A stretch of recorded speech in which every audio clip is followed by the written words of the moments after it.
manure. Hills rising up to 100 meters, right next door to apartments. When it rained, it turned to mud that flowed through the city.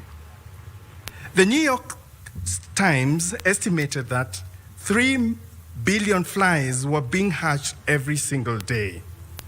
The stench was so horrific that New York published a stench map that showed where the stench would flow with every prevailing winds. A London paper is remembered to have warned that within 50 years, the streets would lie 9 feet deep. And at the conference, the assembled geniuses of the world, of the industrial world, adjourned early. The problem was declared unsolvable. It was unsolvable. Philosophically, that is the lesson. Some problems are not solved. They are simply outgrown. The answer was not better manure policy. It was already rattling in Detroit workshop where 2 years earlier, a young mechanic named Henry Ford had knocked together the quadricycle. And within 15 years, the automobile did not fix the manure, it simply obsoleted it. So here, the first proposition of this Katiba Day. The future rarely arrives wearing the clothes of policy. It arrives dressed in overalls, in a garage. We should never be ashamed to dream through the manure. But philosophy without movement is memory. The dream must be walked. And listen to how the Gospel of Matthew puts it. It is the brevity that should unsettle us. It is Matthew chapter 19, verses 1 to 2. And I quote, "When Jesus had finished saying these things, he left Galilee and went into the region of Judea, beyond the Jordan. Large crowds followed him, and he healed them there." Here, 3 locational facts we must not ignore. The first one, the Greek does not say Jesus left. It says metoron. He struck camp, pulled up his tent pegs, and left the shore of his applause. Second, he went beyond the Jordan, the borderland, on the far side. And third, he healed them there. Not in Galilee, not at home. Healing dwells where comfort ends. Our healing was never delivered in Galilee. It was the road. And the road and a summit that we climbed on the 27th of August 2010 at Uhuru Park. Promulgation was a summit. And every mountaineer knows a summit can be false. Implementation is the long ascent still before us. So the first questions are questions of location. Where are we standing? Which Galilee have we refused to strike camp from? And 3, are we a people who crossed or well-wishers who waved from the far shore? Sir, permit me an indulgence, a brief loan from the scientists, because the brain has a doctrine we should borrow for the journey ahead. Neuroscientists have photographed what practice does. Uber drivers, after years of memorizing the city roads, show physically enlarged hippocampi. The brain's law. Cells that fire together, wire together. And its consequence is also ruthless. You use it or you lose it. The brain is not destiny. It's a habit of the flesh. But that neuroplasticity is morally blind. It wires what we repeat, including what we should not. So for the final points to ponder, what have we as a people been rehearsing? Which synapses has Kenya fired most since 2010? And what are we wiring this very hour into our children? I submit there is constitutional neuroplasticity. The nation brain rewires by repetition. The executive that acts, the legislature that checks, the judiciary that reviews, the constitutional bodies that report, the counties that deliver, and the citizenry that questions. Each act a synapse of implementation. 16 years of this amount to constitutionalism becoming a muscle memory. Because when the history of this great nation is written, let it not be said that we were the generation which organized the manure. It must be written that we were the generation which dreamed of the automobile and followed through. We are the people who left Galilee in pursuit of healing beyond Judea and across the Jordan. Your Excellency, sir, I request that we be upstanding for a word of prayer.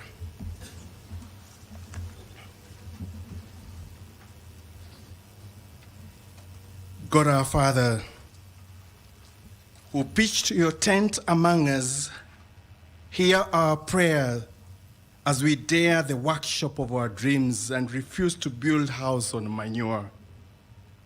Strike the camp of our easy consent and heal us as we walk the road. Teach our brains that wire what we repeat and repeat the law that pleases you. Remember, O God, the architects of this Constitution and those who birthed it and are now gone. Grant them everlasting rest and perpetual light. Bless this nation, and may justice be our shield and defender. Grant us in all trials the courage to climb and the promises to remember the perfection of your time. Let Kenya be moved into its promise beyond the horizon. We pray in your holy name. Amen.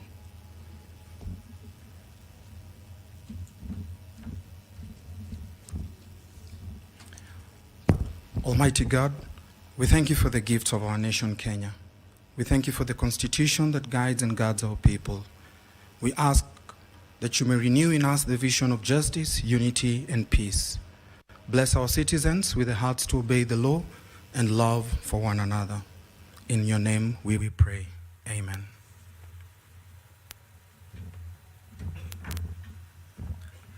Bismillah, we continue with the prayers.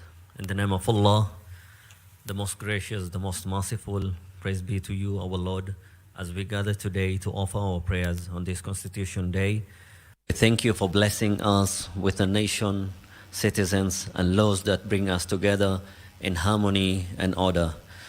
Ya Allah, just as you revealed divine laws to guide humanity through your prophets, we ask you to bless our Constitution, that it may always serve justice, equity, and the welfare of all citizens. Let it be a source of unity, a shield for the weak, and a guide for the leaders. Ya Allah, may you answer our prayers. Amen.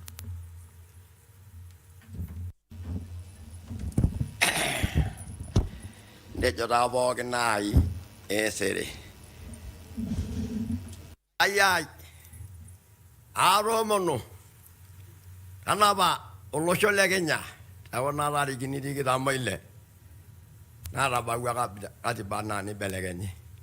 When you mo Yandagenya, Naragasa Narado Oloshono, that I want to run a whistle to her. Midashara Elanga Logonya, Maranaba, Lo Shal, lokol ermada ningeni negara nareya arai lairudo negara mayana angai mida do angai yengishon awianjan na ombesai nara wasena rorbare barani yaro loshon ololonga hobwa handa bagengara ine handa bago loshon mosima handa ko lala wala ngai helagwa na ngolong do yo handa bana do nyo na magilagala hando igilo idole maudo kawaria dama hando robilo no loria le modindar hando robilo no songa ya mao hande le no dugai handa bana dara gwele Lebanon ashera na sote tukasema. May we take our seats, please. Your Excellency, with your permission, allow me to now invite the Head of Public Service, the Chief of Staff and Head of Public Service, Honorable Felix Koskei, for the state invocation and establishment of the protocols. Welcome. Tumpigie makofi tafadhali.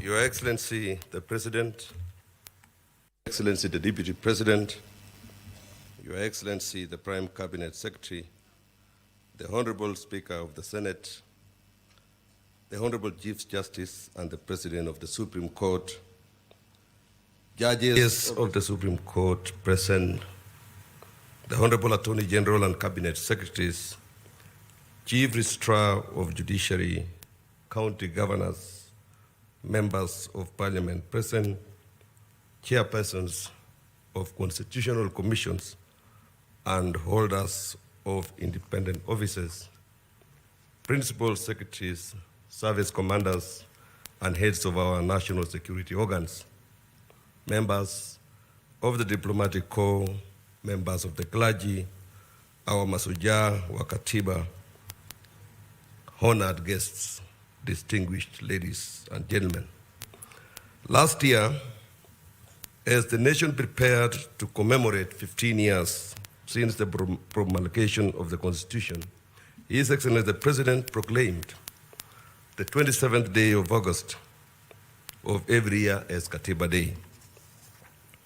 The proclamation established Katiba Day as an annual occasion for the nation to reaffirm its commitment to the Constitution.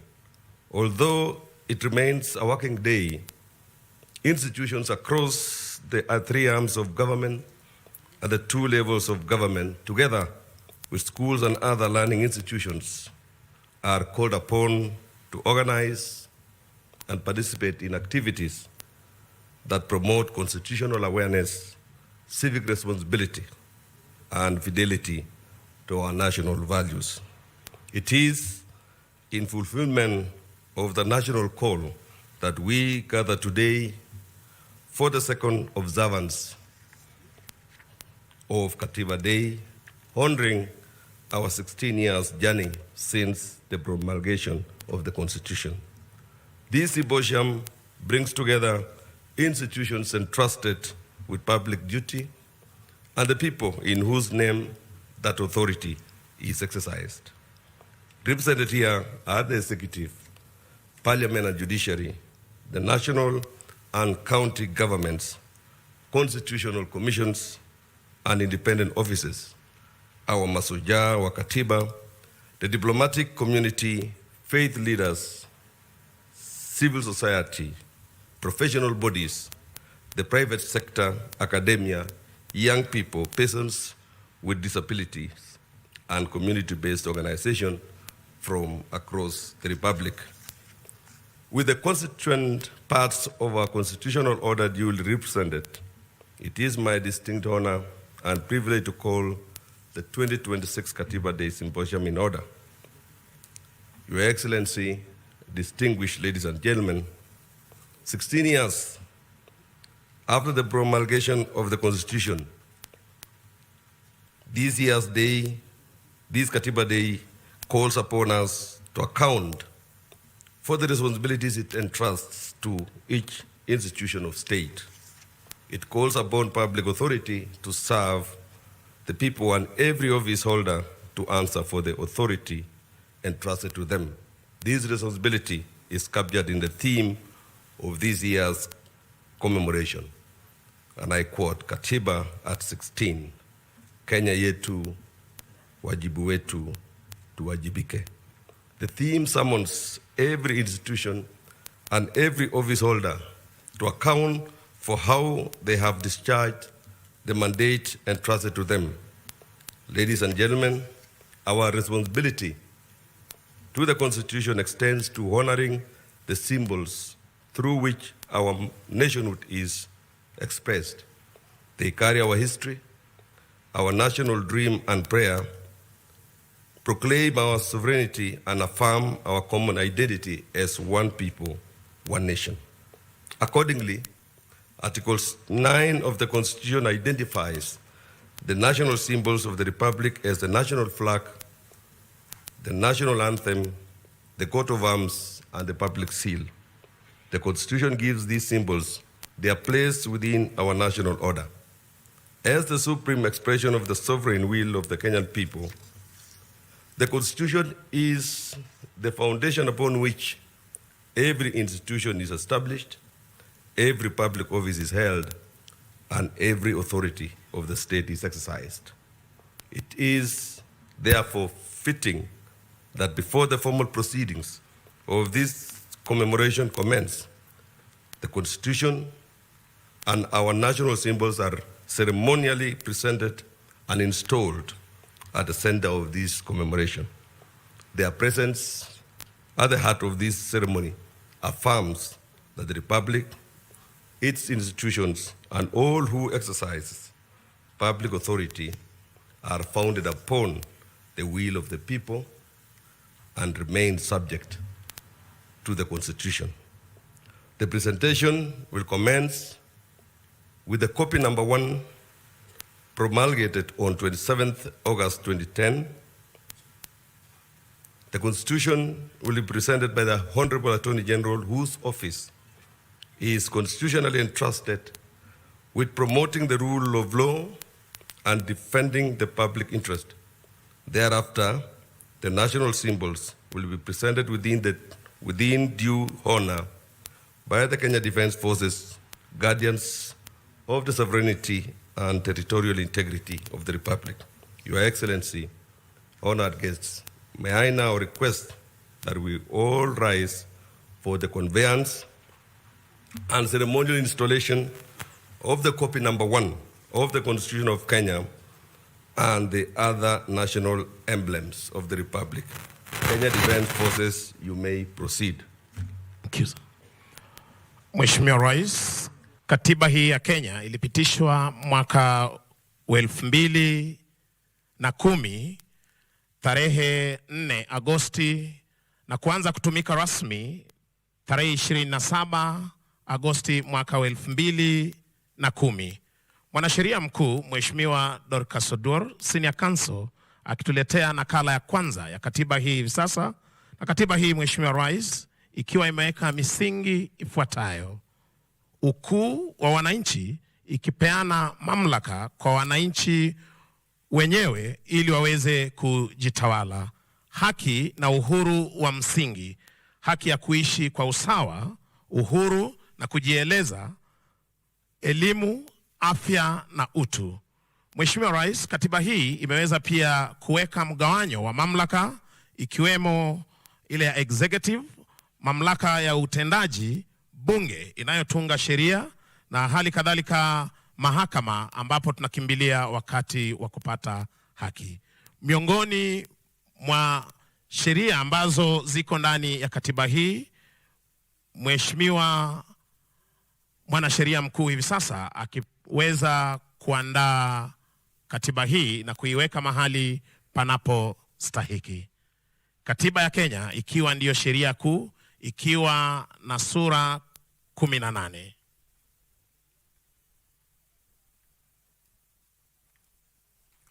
Mheshimiwa Rais, takayofuata hivi sasa ni bendera rasmi ya taifa la Kenya. Bendera ni ishara ya utaifa, umoja, uhuru na utambulisho wa Kenya. Bendera ya Kenya ina rangi 4 pamoja na alama ya ngao utakavyoshuhudia Mheshimiwa Rais na mikuki katikati yake. Watakapoweza kuandaa bendera hii, nitaweza kukujuza rangi hizi zinaashiria nini. Wakija kwa ustadi Mheshimiwa Rais, bendera ikiwa ni fahari yetu kama Wakenya, wakija kwa umaridadi kama wanajeshi kuweza kuchukua nafasi yao kuandaa bendera hii.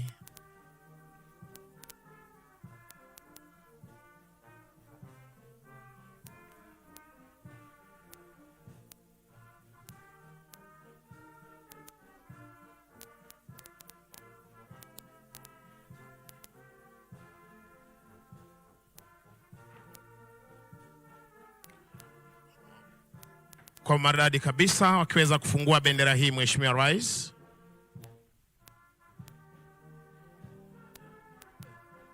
The jumbo flag.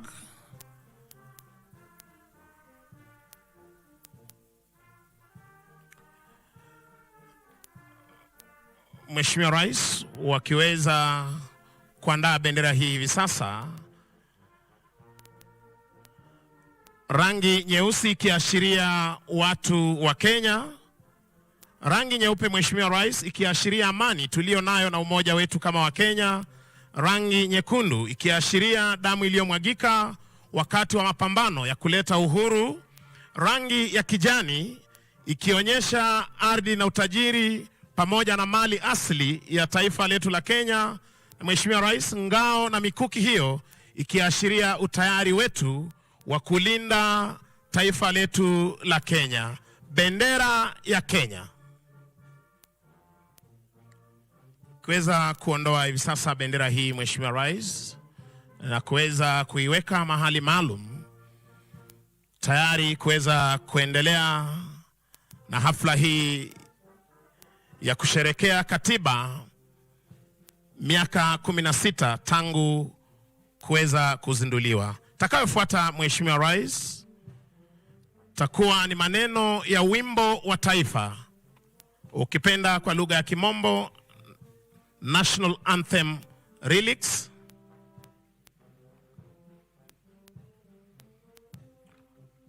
Mheshimiwa Rais, maneno ya wimbo wa taifa ya Jamhuri ya Kenya ina uzito ikiweza kutuweka mbele zake Mwenyezi Mungu na kuomba dua. Neno la kwanza Mheshimiwa Rais, tukiweza kufahamu kwamba Mwenyezi Mungu ndiye mwenye nguvu zote na kuweka imani yetu kwake Mwenyezi Mungu aweze kuibariki na kuilinda Kenya. Pia inaweza kutueleza kwamba umoja wetu ndio nguzo yetu, tuweze kushikamana kila wakati tukiomba amani iweze kuwa katika taifa letu la Kenya na utulivu, uhuru wa kuweza kulinda taifa letu na hali kadhalika Kenya kuweza kustawi na maendeleo. Upendo na umoja wa taifa, uzalendo wa kujitolea kwa ajili ya Kenya. Na kwa ujumla Mheshimiwa Rais, wimbo wa taifa unaonyesha uzalendo, umoja, amani, uhuru na matumaini ya Kenya kustawi. Maneno ya wimbo wa taifa. Shukran. Mheshimiwa Rais, takayofuata ni nembo ya taifa la Kenya. Mheshimiwa Rais, nembo ya taifa la Kenya ni alama rasmi inayoonyesha ujumbe wa umoja, ulinzi, uhuru na utambulisho wa taifa la Kenya.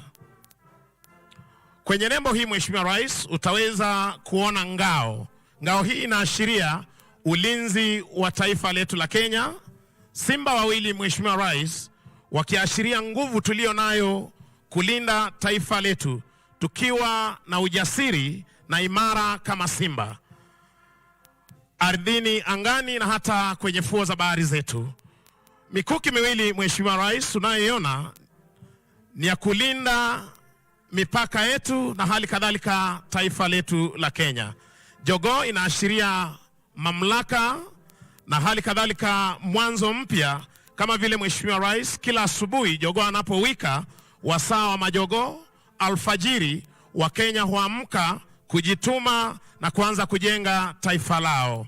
Mimea unayoona Mheshimiwa Rais inaashiria kilimo na utajiri wa mali asili tulio nayo kama taifa la Kenya. Unavyotazama Mheshimiwa Rais, tuna pareto, nanasi, mahindi miongoni mwa mimea tunayoipanda na mazao yanayopatikana katika taifa letu la Kenya. Neno harambee, Mheshimiwa Rais, linatukumbusha tushirikiane, tusaidiane kwa pamoja, tuwe na mshikamano mmoja kama wa Kenya. Nembo ya taifa la Kenya. Thank you. Mheshimiwa Rais, kuhitimisha tafrija hizi za kijeshi ni muhuri wa umma, the public seal, Republic of Kenya. Mgeni wetu rasmi, kwa sababu ya uzito wa muhuri huu, wanajeshi hawa wataenda kuuzindua upande ule wa pili, na utaweza kutazama, na nitawaalika sote tuweze kuelekeza macho yetu kwenye runinga zetu na hali kadhalika walioko hapa mbele kuweza kutazama wanajeshi hawa wakizindua muhuri huu wa umma, katika lugha ya Kimombo, the public seal, Republic of Kenya. Muhuri wa umma wa Kenya ni alama rasmi, Mheshimiwa Rais, inayotumika kuthibitisha nyaraka rasmi za serikali, na hali kadhalika inaashiria mamlaka ya serikali kuleta uhalali na uhalisia wa kuthibitisha kwamba hati hizi ni rasmi, na hali kadhalika kuleta ukuu wa jamhuri yetu ya Kenya. Wakienda kuzindua rasmi hivi sasa muhuri huu wa umma.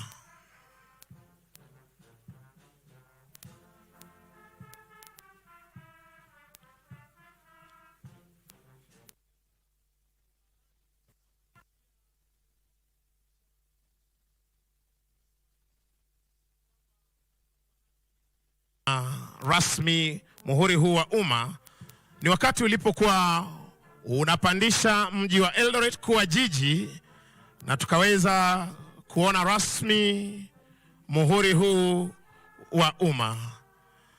Tuwapigie makofi mazuri tafadhali wanapohitimisha tafrija hizi za kijeshi. Kwa heshima tarudisha kwake Hops aweze kuendelea. Mheshimiwa Felix Kosgei. Thank you. Your Excellency, distinguished ladies and gentlemen, you may kindly take your seats. Your Excellency, the Constitution now installed before us opens with a preamble. This preamble is the soul upon which our constitutional order rests. In its words, the people of Kenya honor the generations whose struggle brought freedom and justice to our land, affirm the values by which we seek to live, and declare the nation we resolve to build. It is therefore befitting that these words should be voiced today by a new generation of Kenyans, the inheritors of the constitutional promise and the custodians of its future. Sir, permit me now to invite the 16 pupils selected to lead us in the recital of the preamble to the Constitution.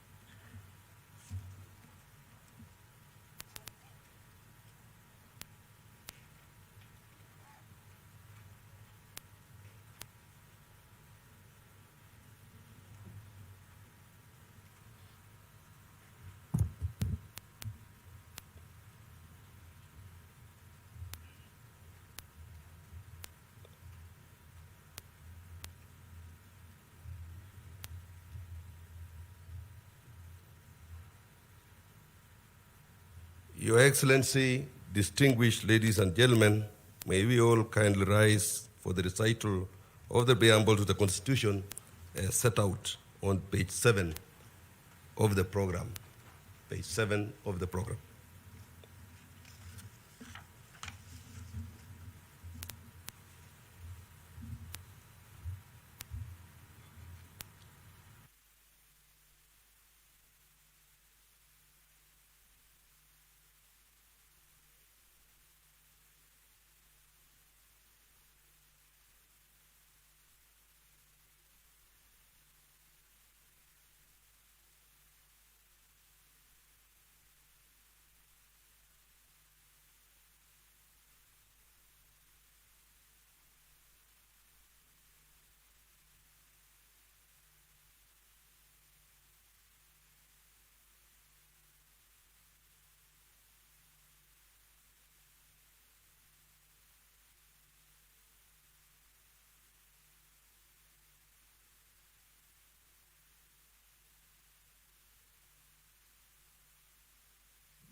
Morning, Your Excellency, honorable gentlemen and women.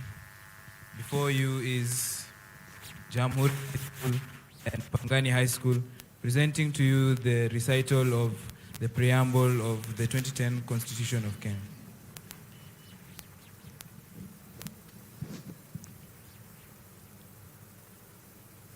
We, the people of Kenya, acknowledging the supremacy of the Almighty God of all creation, honoring those who heroically struggled to bring freedom and justice to our land, proud of our ethnic, cultural, and religious diversity, and determined to live in peace and unity as one indivisible sovereign nation. Respectful of the environment, which is our heritage, and determined to sustain it for the benefit of future generations, committed to nurturing and protecting the well-being of the individual, the family, communities, and the nation. Recognizing the aspirations of all Kenyans for a government based on the essential values of human rights, equality, freedom, democracy, social justice, and the rule of law.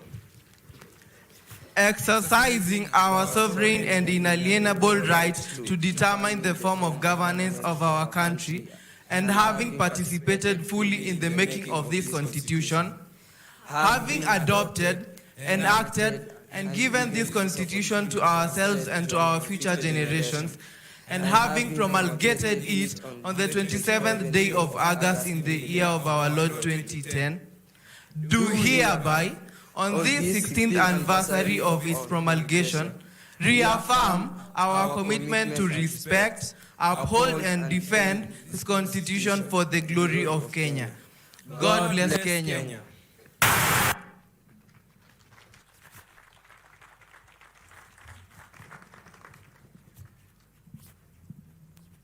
Your Excellency, distinguished ladies and gentlemen, you may kindly take your seats. Thank you. Your Excellency, the aspirations proclaimed in the preamble are marked throughout the contours of our Constitution. Among its most consequential reforms were devolution and the establishment of Constitutional Commission and independent offices. Devolution brought government resources and decision-making closer to the people.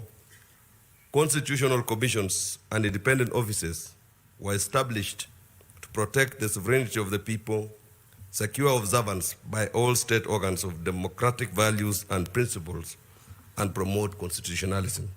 Through these institutions, the Constitution was intended to take root across the Republic and find expressions in the daily lives of Kenyans. 16 years on, this Katiba Day provides an occasion to account for how faithfully these institutions have discharged their mandates and how meaningfully their work has advanced the constitutional promise. Are our institutions protecting rights and serving citizens? Are they strengthening accountability? Are their constitutional mandates producing measurable improvements in the lives of the people? These questions lie at the heart of today's symposium. They guide this national examination of the progress made, the obligations that remain, and the work required to give full effect to the Constitution. That work calls for sustained coordination amongst the institutions established under our constitutional order. Within the organization of the national government, the office of the Deputy President is responsible for coordinating relations between the two levels of government and facilitating engagement with constitutional commissions and independent offices. It is pursuant to that mandate that His Excellency, the Deputy President, has provided leadership in convening the 2026 Katiba Day Symposium and shaping its constitutional accountability agenda. To set the context, for the proceedings and frame the constitutional responsibilities that will guide our deliberations, it is now my singular honor and privilege to invite the Deputy President to address this symposium and thereafter invite His Excellency the President to make his remarks. Sir, distinguished ladies and gentlemen, His Excellency the Deputy President.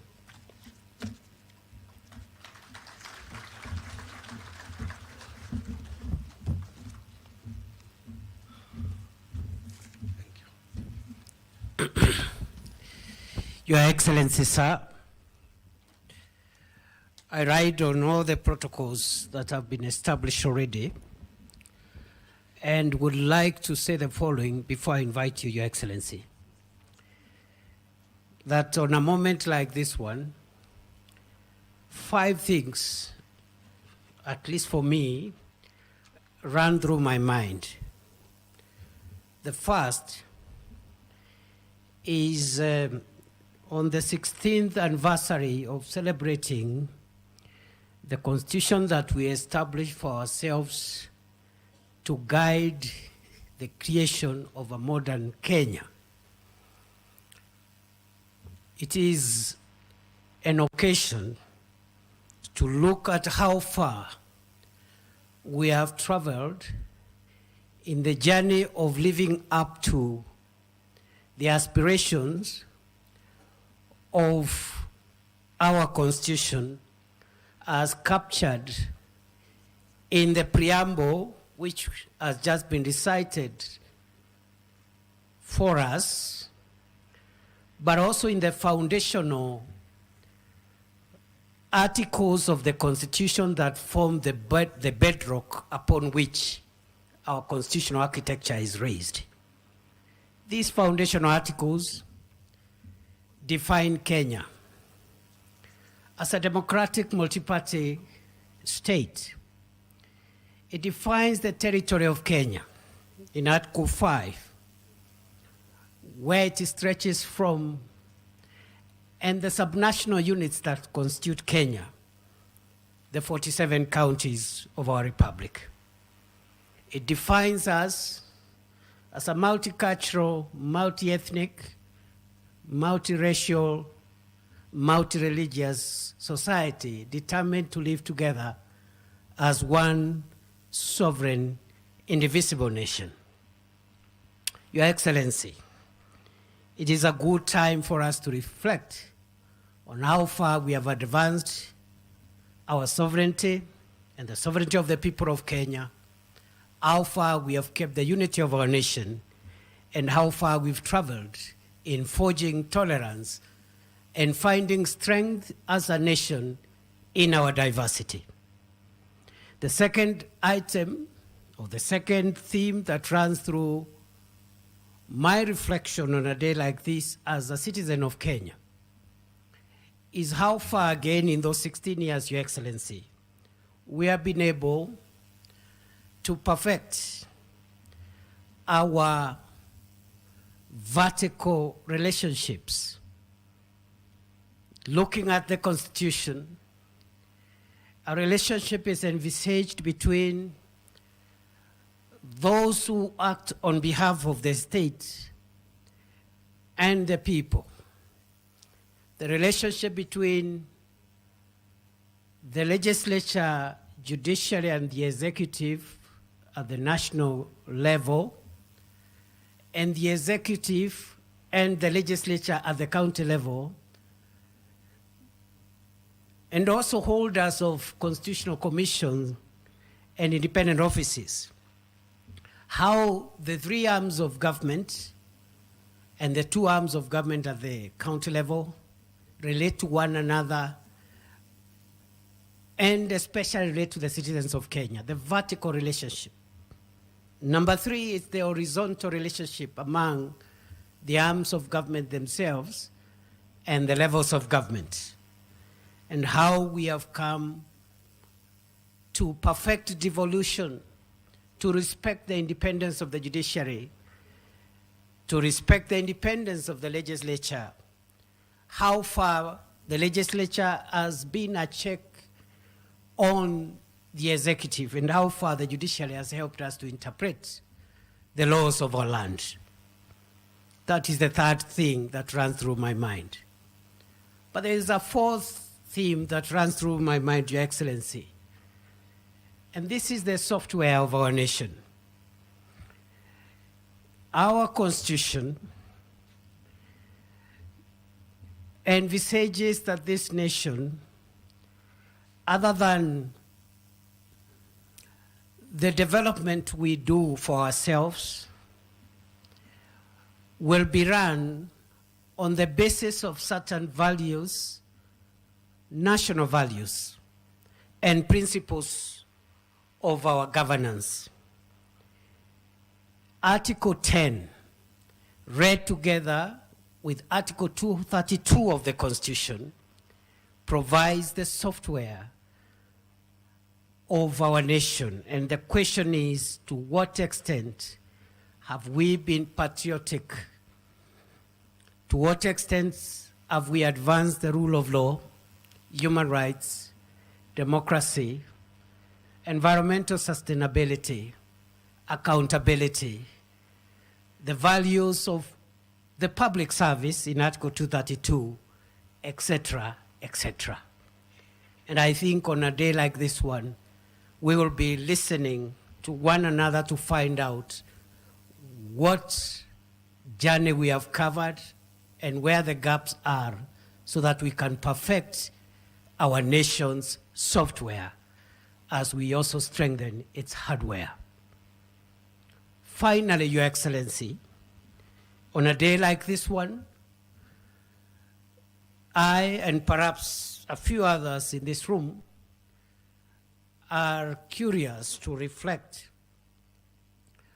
on the 16 years that we have taken to advance the requirements of the two legs on which our country and our democracy is founded. These two legs are found in the Bill of Rights, but they are also scattered everywhere else, including the preamble. The first limb is the limb of democracy and the need to advance a nation founded on human dignity and human rights and democratic ideals. But there is a second limb, Your Excellency. And this is the limb that you invited us to begin a conversation on as we look towards a Kenya beyond 2030. And this is the limb of prosperity. I dare say, Your Excellency, before I invite you, that as you reminded us when you were launching this conversation, that the aspiration of our constitutional order is very much about democracy, but it's also very much about creating wealth for the citizens of Kenya, empowering the citizens, and realizing the aspects of the Bill of Rights that give dignity and empowerment to the citizen, creating a wealthy, healthy Kenya. Rights that have been ignored for some time now around decent housing, their right to health, the right to access the things that make life convenient and comfortable. And I dare say, Africa, Kenya, the developing world must not shy away from pursuing wealth and talking about wealth creation as much as we advance democracy. And therefore, mine, Your Excellency, is to listen to you and to the many other people that I see gathered here. I see the fathers of our Constitution present here. I see the children of our Constitution right here. And because we have a long morning ahead of us. And because also I see many people who are much more qualified on the matters of today's discussion than I am, I want to stop there and request that we be upstanding and invite His Excellency the President to set the tone for this meeting. Thank you very much, Mr. President. Speak to the nation.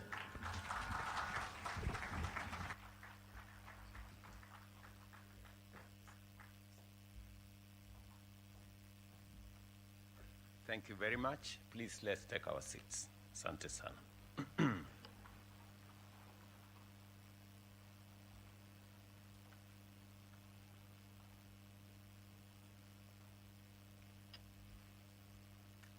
Distinguished guests, fellow citizens, ladies and gentlemen, on this day, 16 years ago, Kenya did not merely promulgate a new supreme law.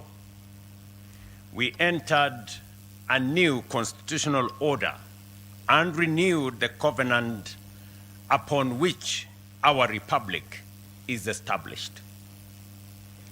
Generations of Kenyans had struggled and sacrificed for this moment. They wanted a nation governed not by the whims of the mighty and powerful, but by the sovereign will of the people. A nation in which authority would be restrained by law, public office exercised as a trust, and every institution held accountable to the citizens it serves. With that in mind, Katiba Day, 16 years later, must be more than an annual anniversary. It must be a day of national accounting. We must take a collective pause and reflect on a few critical questions. Have we faithfully implemented the Constitution? Have we exercised the authority it confers upon us responsibly? Have we effectively delivered the rights that the Constitution guarantees? And have our institutions fully honored the purposes for which they were established? These questions apply to the executive, to parliament, to the judiciary, to the national and county governments, to constitutional commissions and independent offices, and to every state and public officer.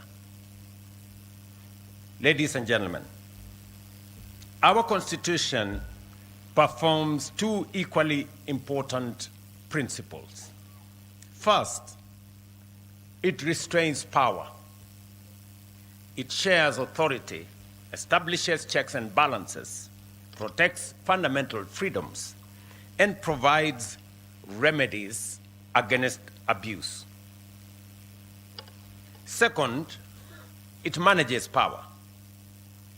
It commands the state to govern, protect, and provide, and progressively realize the social and economic rights of the people.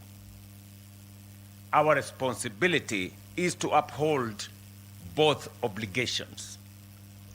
Power must be managed and rights must be assured. That is why Article 43 is central to any honest assessment of constitutional implementation. It guarantees every person the right to the highest attainable standards of health, accessible and adequate housing, and reasonable standards of sanitation, freedom from hunger and adequate food of acceptable quality, clean and safe water in adequate quantities, social security, and education. It further declares that no person shall be denied emergency medical treatment and requires the state to provide appropriate social security to persons unable to support themselves and their dependents. These are not ornamental provisions placed in our Constitution. They are fundamental rights. Article 21 requires the state to take legislative, policy, and other measures, including the setting of standards, to achieve the progressive realization of what I have stated. But progressive realization does not mean indefinite postponement. It recognizes that resources are finite, but requires every government to take reasonable, deliberate, concrete, and measurable steps towards fulfilling these rights. Progress must therefore be visible in whether a mother can obtain health care, whenever and whether an emergency patient is treated before being asked for pay, whether a family has clean water, whether a child can attend school, and whether a citizen can afford a decent home, and whether a vulnerable person can live in dignity. To my mind, therefore, the ultimate test of the constitutional implementation is not how often we quote the Constitution or invoke constitutionalism. It is how closely the daily experience of the citizens reflect the promise of the Constitution. Ladies and gentlemen, when this administration sought the mandate of the people in 2022, it was not merely on the basis of campaign rhetoric or political sloganeering. We placed a concrete proposal on the delivery of Article 43 at the center of our national transformation agenda.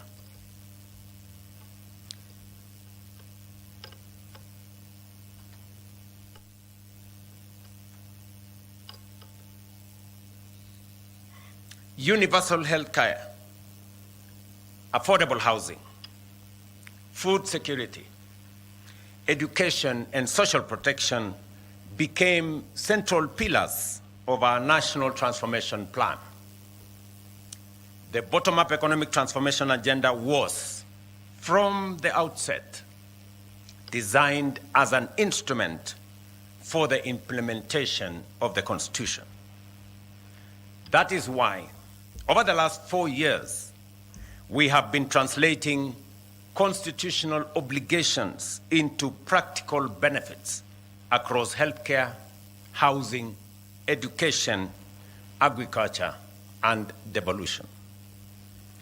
More than 32 million Kenyan citizens are now registered, with 8 million being treated by Social Health Authority.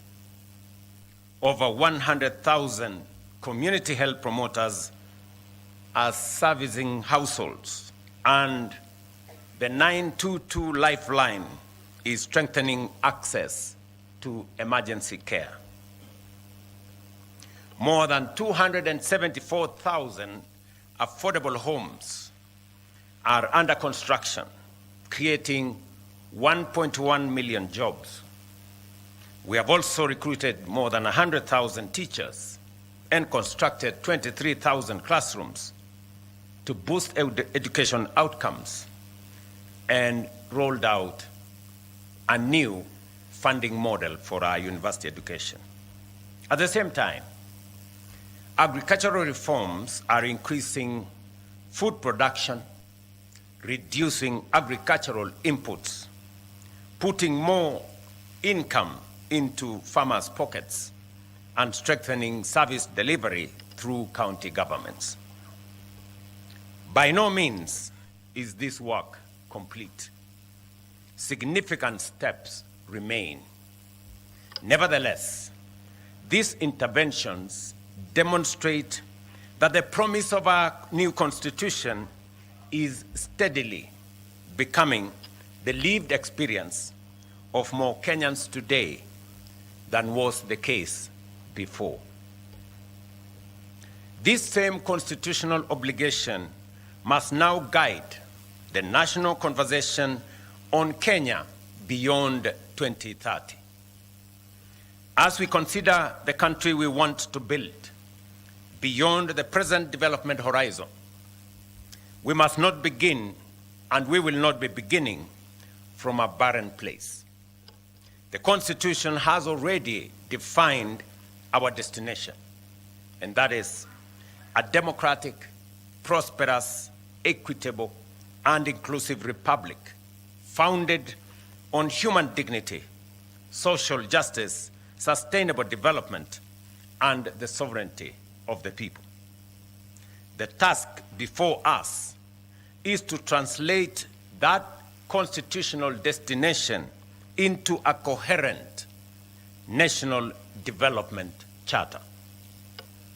We must determine how the next generation of growth will deliver the rights guaranteed in the Constitution, how devolution will unlock the potential of every part of Kenya, how innovation, technology, and enterprise will expand opportunity, how economic progress will be reconciled with environmental stewardship, and how Kenya's choices will protect rather than mortgage the future of generations yet to come.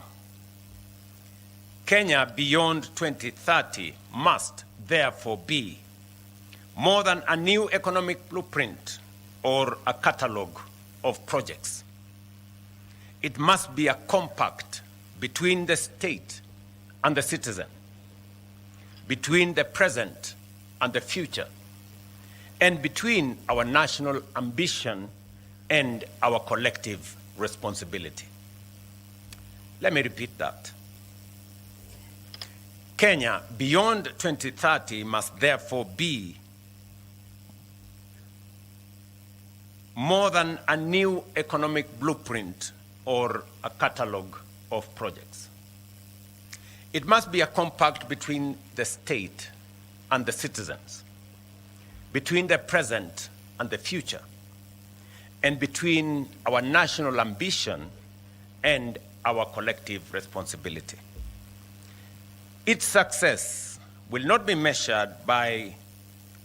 only be measured by the size of our economy, the height of our buildings, or the reach of our infrastructure.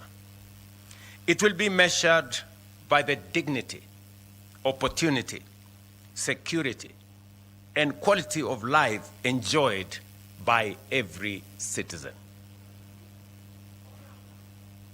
Ladies and gentlemen, this brings me and us to another consequential question of accountability in our constitutional democracy. What is the place of an electoral mandate within a constitutional order? Political parties present manifestos to the people. Citizens consider competing visions and elect a government. That mandate carries democratic legitimacy and imposes a responsibility on leaders to keep their word and deliver on their promise. The ballot gives the mandate. The Constitution establishes the boundaries. The public institutions ensure that both are respected. How much constitutional space must an elected government have to implement the program upon which it was elected? When that program is challenged, how should courts distinguish between reviewing constitutionality and making policy choices constitutionally entrusted to elected institutions? When a court finds that a policy violates the Constitution, how should the executive and parliament respond promptly and constructively? How should courts protect rights while remaining attentive to institutional roles, public resources, and practical consequences of their decisions? How do we preserve constitutional review without unnecessarily paralyzing legitimate government action? How do we ensure that checks and balances remain instruments of accountability and holding government to account rather than pathways to institutional gridlock? These questions do not constitute any attack on any institution or infringement on any institution. Judicial independence is non-negotiable. Courts must remain free to interpret the Constitution, protect rights, and invalidate unlawful action. Equally, executive, legislative, and judicial authority all derive legitimacy from the people and must be exercised in their service. Where a government acts unlawfully, it must obey the courts and correct its course. Where lawful policy choices fall within the constitutional authority of elected institutions, that democratic space must also be respected. Ladies and gentlemen, accountability also requires us to confront difficult moments in our recent national life. During the protests of 2024 and those that followed, young Kenyans and other citizens exercised their constitutional freedoms to speak, assemble, demonstrate, picket, and petition public authorities. Their message was clear. They wanted to be heard.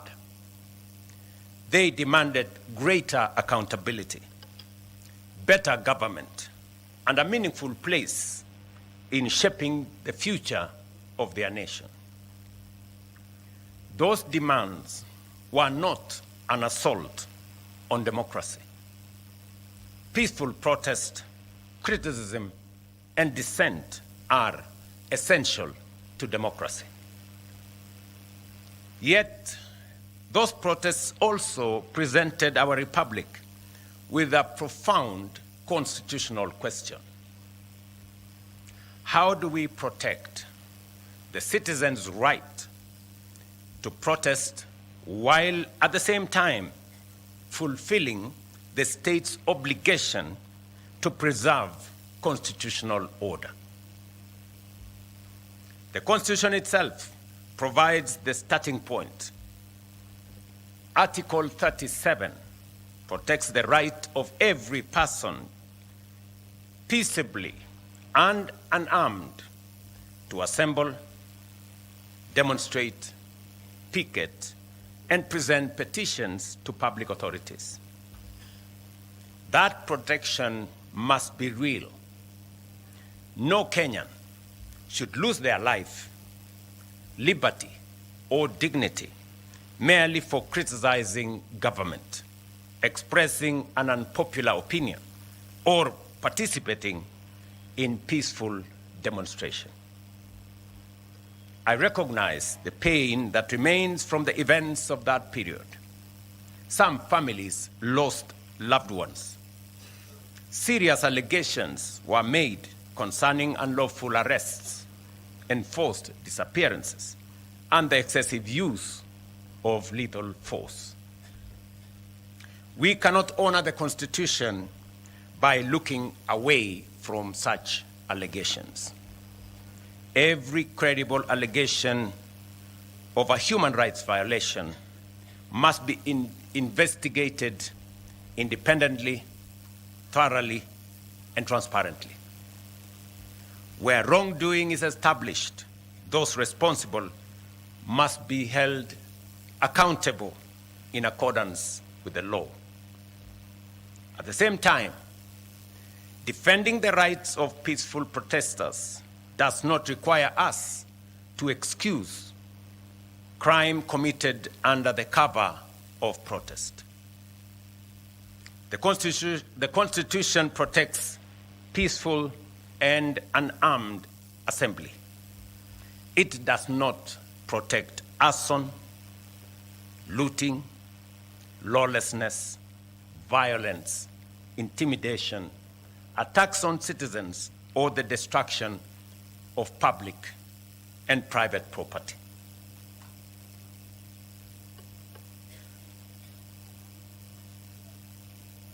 Sorry.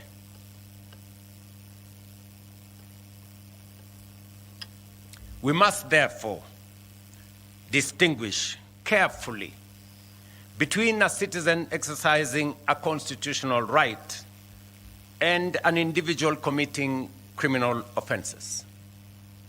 We must neither criminalize protest because of the actions of a few, nor legitimize criminal conduct merely because it occurs in the course of a protest.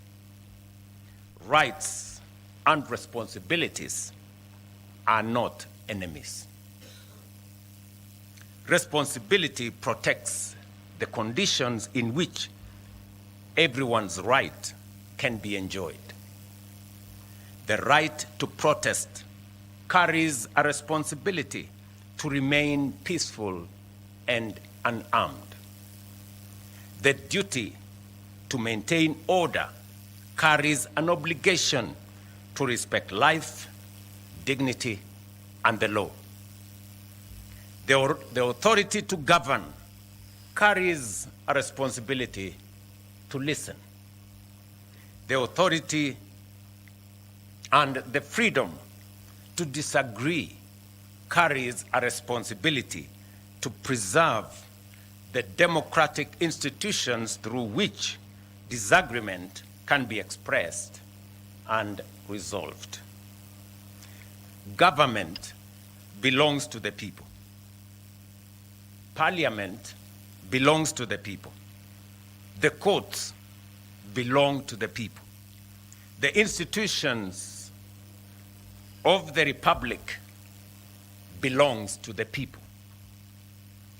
They may be criticized, challenged, and required to account, but they must not be destroyed because they are the instruments through which the people govern themselves. Our national task, therefore, is not to choose between liberty and order.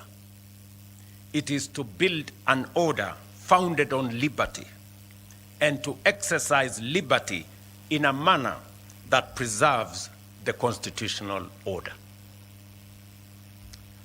Let me repeat that. Our national task, therefore, is not to choose between liberty and order. It is to build an order founded on liberty and to exercise liberty in a manner that preserves the constitutional order. Ladies and gentlemen, the Constitution belongs to all of us. Its authority binds all of us. Its rights protects all of us. Its responsibilities call on all of us to account. Accountability cannot end with defending institutional territory, observing procedures, or publishing reports. Ultimately, we must account for outcomes, whether we have protected the sovereignty of the people, upheld human dignity, preserved constitutional order, used public resources responsibly, and brought the rights guaranteed by a constitution within the reach of more citizens. 16 years ago, we gave ourselves a transformative constitution. Our responsibility today is to fulfill its promise and build a democratic, prosperous, and transformed republic. That is the meaning of Katiba at 16. What we now say, Kenya yetu, wajibu wetu. I know there will be a robust conversation after this. I just thought of provoking us to have a conversation in this context as we celebrate our Constitution. And it is a moment for us to reflect collectively as a nation, not pointing fingers, not avoiding responsibility, not trying to excuse what is not right, but to honestly talk not at, but with each other. Thank you very much, and God bless you.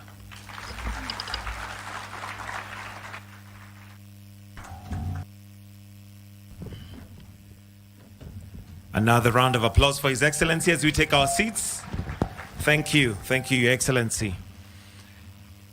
As mentioned by His Excellency, we are going to have a number of discussions. Our first panel discussion is going to be on the state of accountability. And I'll request that the choir, you take your position as we now set up the stage for that discussion. It is going to be discussion basically on the state of accountability by constitutional commissions and independent offices.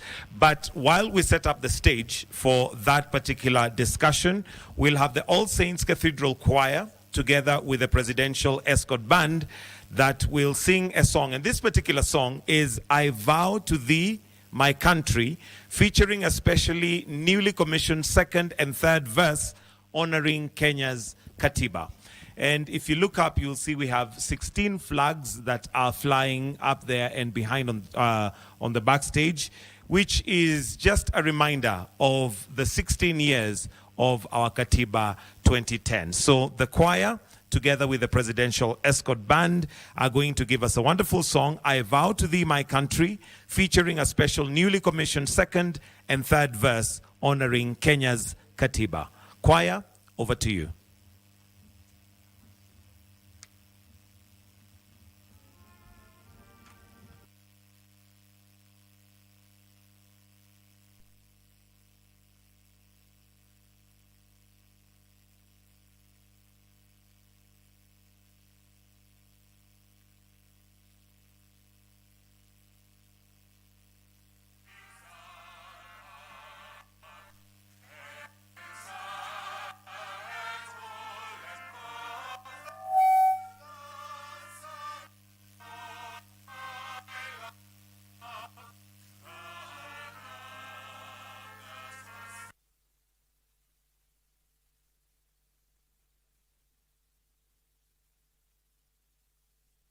is one of the most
Thank you very much for that wonderful presentation.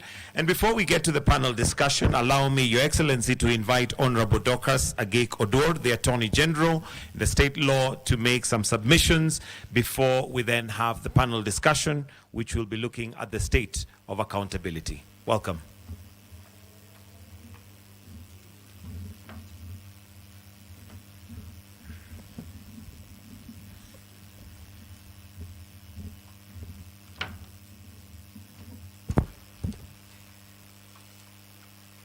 Your Excellency, the President of the Republic of Kenya, Your Excellency, the Deputy President, Your Excellency, the Prime Cabinet Secretary, the Chief Justice and the President of the Supreme Court of Kenya, the Speakers of the National Assembly and the Senate, distinguished ladies and gentlemen.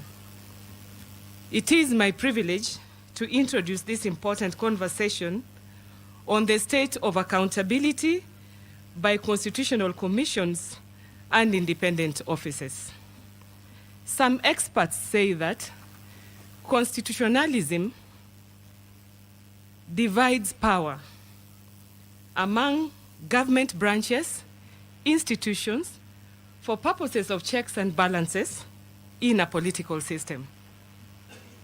As evidence of that division, Your Excellency, on behalf of the women in leadership, I wish to express our gratitude because out of the 12, chapter 15, institutions that are the subject of today's symposium, 6 of them are led by women. And that is an example of constitutionalism. The Honorable the Chief Justice and the President of the Supreme Court is the chair of the Judicial Service Commission. Margaret Nyakango is the Controller of Budget. Nancy Gadhungu is the Auditor General. Honorable Jaldesa Rehema is the Chair of MGEC. Clarice Oganga is the Chair of Kenya National Commission on Human Rights. And Mary Chebukati is the Chair of the Revenue Allocation. Not forgetting the Chief Registrar of the Court and myself. We found favor before God and before you, and we are grateful for having been given that opportunity to assist you in nurturing constitutionalism in this country. We have been supported by all branches of government. As we commemorate 16 years of our Constitution, we are invited to do more than celebrate the existence of the constitutional order that we created in 2010. We are called to examine whether our institutions are living up to the expectations of the Katiba and ultimately to the expectations of the Kenyan people. It is in this sense that the theme of today's symposium, Katiba at 16, Kenya yetu, wajibu wetu, tuajibike, is particularly appropriate. Our Constitution is ours. Our institutions are ours. And the responsibility for making the Constitution work is equally ours. The great constitutional transformation of 2010 was not simply the redistribution of the institutional functions. It was the redefinition of the relationship between power and responsibility. It deliberately created institutions with distinct mandates, checks and balances, safeguards for independence and clear responsibilities to the people. In particular, constitutional commissions and independent offices occupy a very important place in that architecture. They exist to protect the sovereignty of the people, secure observance by state organs of democratic values and principles, and to promote constitutionalism. Their independence is therefore not incidental. It is fundamental. But there is an important distinction we must continue to appreciate. Our institutions are independent, but they are not isolated. Indeed, one of the enduring lessons of 16 years of constitutional implementation is that independence and interdependence must coexist. The Constitution does not contemplate institutions operating as a separate island or separate islands.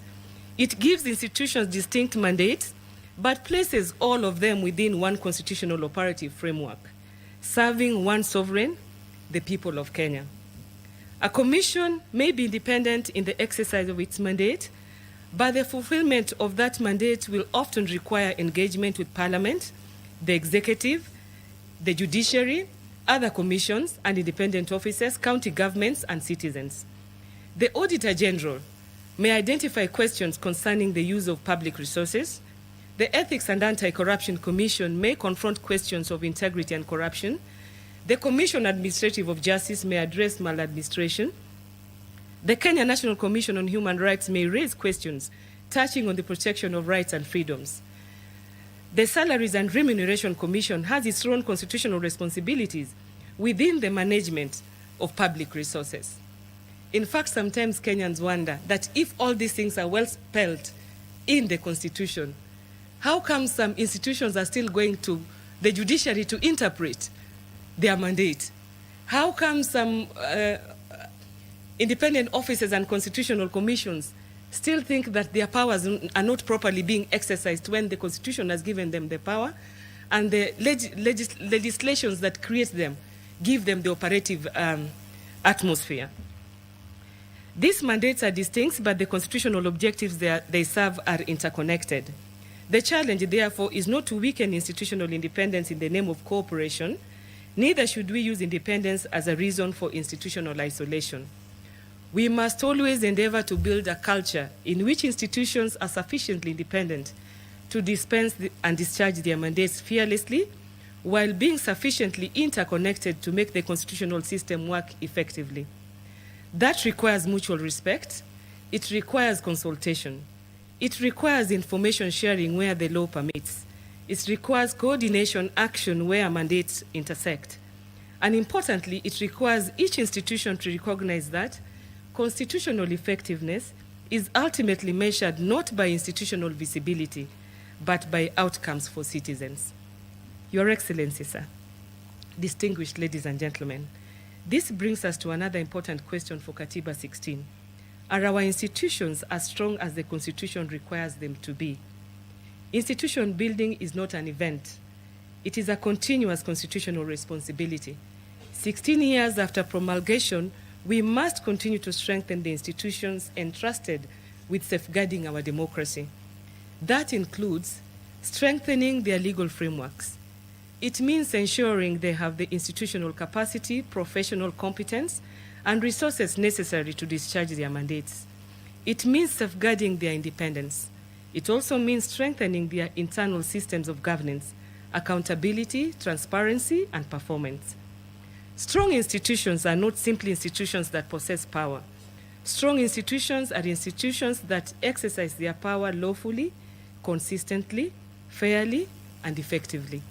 They must be capable of resisting improper pressure, but they must equally be capable of accepting legitimate scrutiny. They must demand accountability from others while demonstrating accountability themselves. Because independence without accountability can undermine public confidence, just as surely as interference can undermine institutional independence.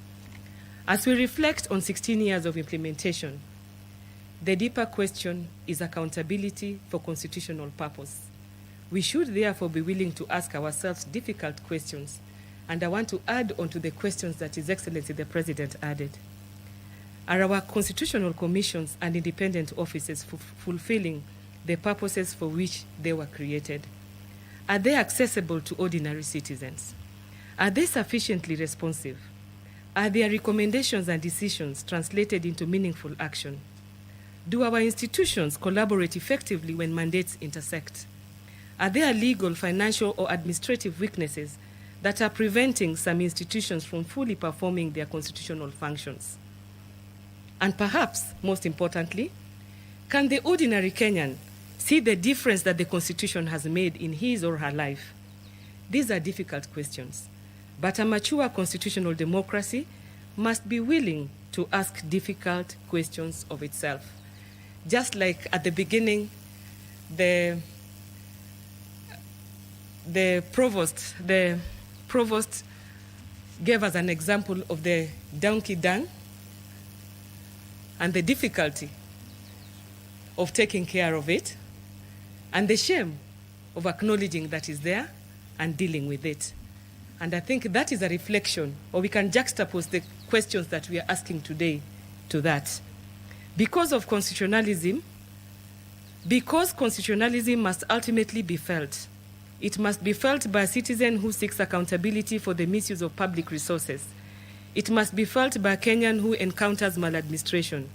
It must be felt by a person whose rights have been violated, and it must be felt by communities seeking fairness, equality, and justice. It must be felt in the integrity of a public service and in the responsible management of public resources. If the Constitution remains impressive on paper but does not translate into the lived experience of citizens, then our constitutional project remains incomplete. At 16, therefore, perhaps the most useful question is no longer simply whether the architecture created in 2010 was sound. The question is whether we are making the architecture work. The Constitution is only as strong as the institutions that implement it, and those institutions are only as strong as the trust they command from the people. The relationship between our institution must therefore never be reduced to competition over mandate or territory. There will naturally be points of tension within our constitutional democracy. Indeed, institutional checks and balances sometimes require tension, but constitutional tension should be productive and not destructive. Our institutions may disagree, they may scrutinize one another, they may challenge each other's decisions through constitutionally established processes, but they must always remain anchored in the recognition that they are components of the same constitutional republic. Independent, yes, but interdependent. Different mandates, but one constitutional mission. Different institution, but one people, and ultimately one constitution. As Attorney General, I approach this conversation conscious of the distinctive place of the Office of the Attorney General within our constitutional architecture. My role includes advising the government, defending the public interest, supporting the rule of law, and contributing to the continual strengthening of Kenya's legal and institutional framework. That responsibility demands that we protect the space necessary for constitutional institutions to perform their mandates, while also encouraging cooperation, accountability, and fidelity to the Constitution across government. It requires us to recognize a principle that is fundamental to the 2010 Constitution. No institution is above the Constitution, but no constitutional institution should be subjected to the improper control of another. This is the principle of constitutional comity.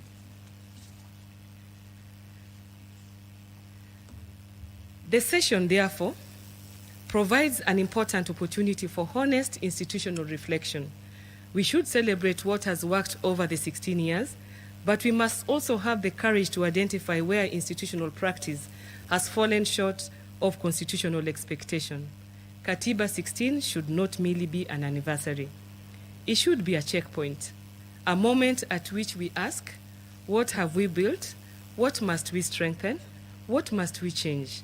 And what must we do differently over the next 16 years to ensure that the constitutional promise is more fully realized?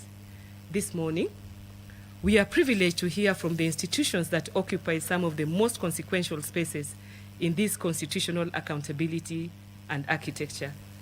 And as the Office of the Attorney General, I want to confirm that we have gotten the greatest cooperation and coordination with all the branches of government, all the independent offices, and all the constitutional offices under Chapter 15. We are honored this morning to have with us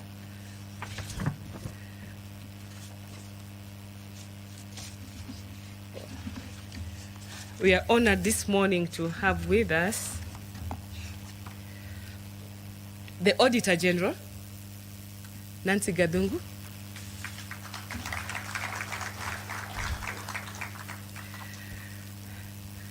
Bishop Oginde of the Ethics and Anti-Corruption Commission, Charles Orinda, Commissioner on Administrative of Justice, Clarissa Woro Ganga of the Kenya National Commission on Human Rights, Sami Chepkoin, Salaries and Remuneration Commission,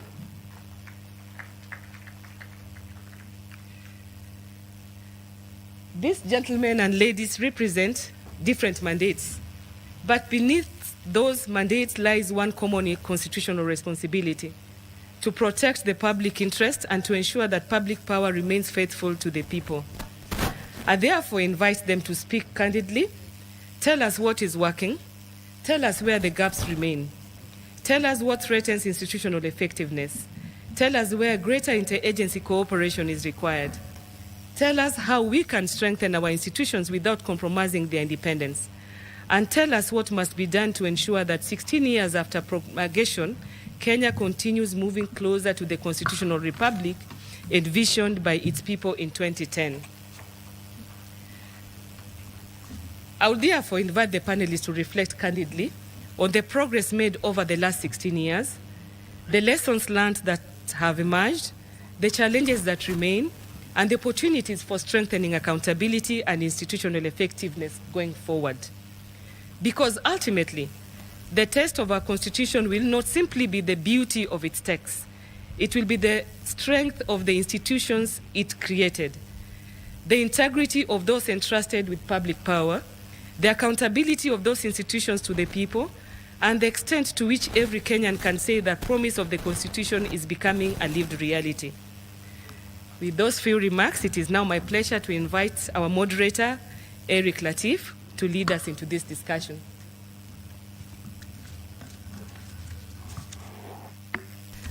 Thank you, and may God bless us all. Thank you.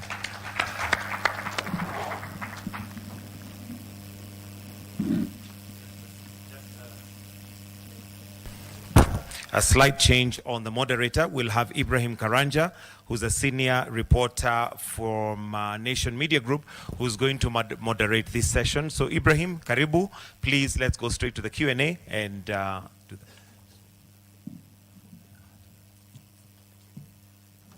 Thank you very much, Your Excellency, the President of the Republic of Kenya, Your Excellency, the Deputy President. Allow me to ride on the protocol that has already been established.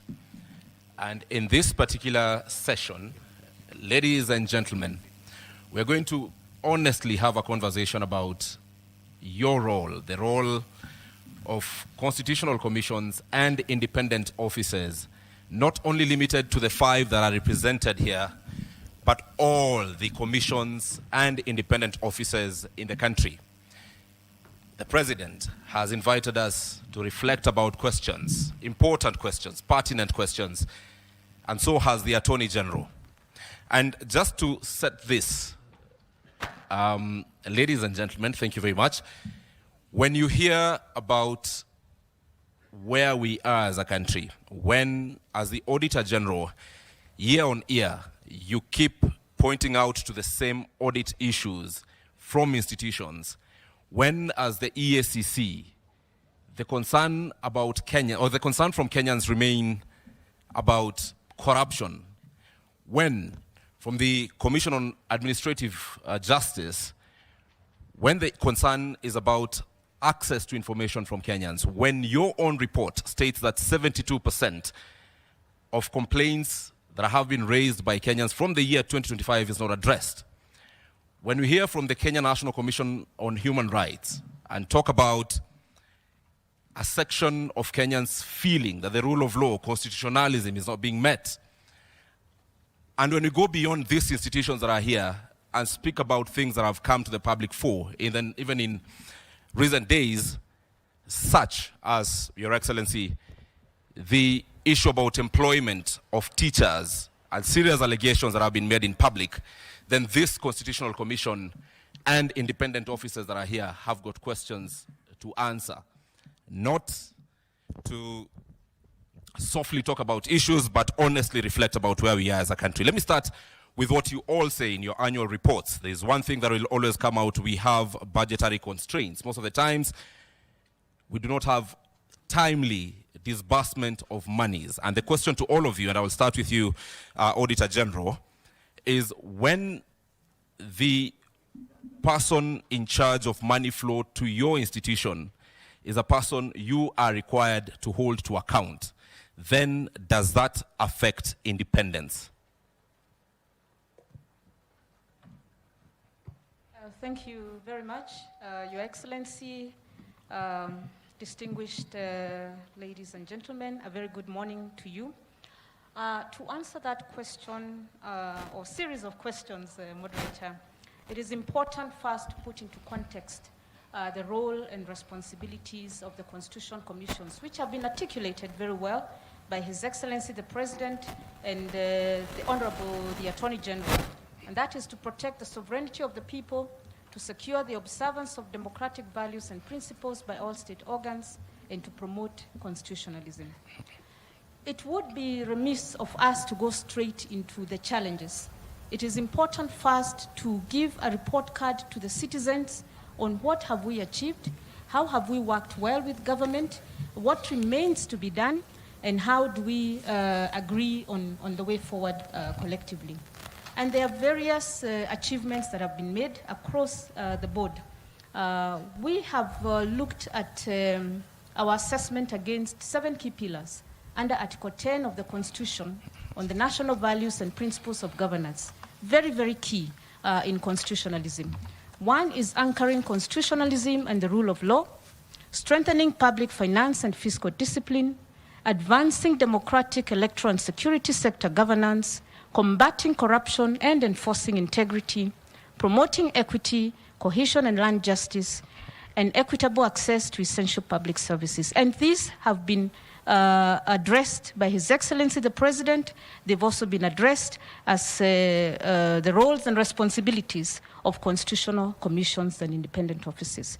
And there are achievements that have been made in this country. And we must, of course, recognize that achievements have been made. 16 years down the line, we are not at the same place that we were 16 years in 2010 when Kenyans made the decision that we needed another roadmap in terms of constitutionalism. Now, to the questions you've asked, what affects us in terms of delivery? Despite the progress that we've made, despite the outcomes on citizens, because under those pillars, there are real felt outcomes on citizens. And citizens measure performance and productivity, because now we've moved from performance to productivity. They measure it on their own living, felt experiences, not on what they hear has happened in other areas or for other people or in other towns. They ask themselves, yes, we have had these statistics, we have had these issues being raised at national level. How has it translated into an outcome, into a result in my life? So we've seen issues when we raise audit reports in terms of improvements. We've seen changes in policies. We've seen amendments to laws. We've seen directives even from the National Treasury on accountability. And that is progress, because it means whereas previously funds may have been misused or misallocated, or there was outright theft, then the Constitution Commissions, based on their mandate, whether to audit, whether to control the budget, whether to go after the criminal elements who are, where there is corruption or who are stealing, or whether to adjudicate cases of mismanagement of public resources. We have seen results. You have seen results. Nancy, my question to you is, when the person controlling the purse is a person you are required or have mandate over constitutionally, leave alone the allocation of monies by Parliament, there is the disbursement of funds which you keep citing in your reports is delayed. When this happens, how does it affect your independence? Indeed, that is one of the key issues that constitutional commissions are facing, lack of adequate resourcing. But for the Auditor General, the Constitution says that Parliament has the responsibility to allocate adequate funds for all constitutional commissions and independent offices under Article 249. But that's not always the case. And of course, we are alive to the fact that we are still growing as an economy, that we cannot always get the resources that we need, that cash flow is affected by revenue collections, and this affects entities across the board. All right. But we must ask ourselves, which entities need to actually do the work on the ground so that they provide the advice on how we can grow, have economic growth, economic empowerment, and ensure that cash flows are predictable and the targets are met. Thank you. That is the Constitution Commissions. Bishop Oginde, and thank you, Nancy, because you're also speaking as the chairperson of the caucus of chairpersons of independent officers and holders of independent officers and Constitution Commissions. Bishop Oginde, the issue of corruption continues to frustrate many Kenyans. You give us reports every year that we've done so much. We have recovered this much asset.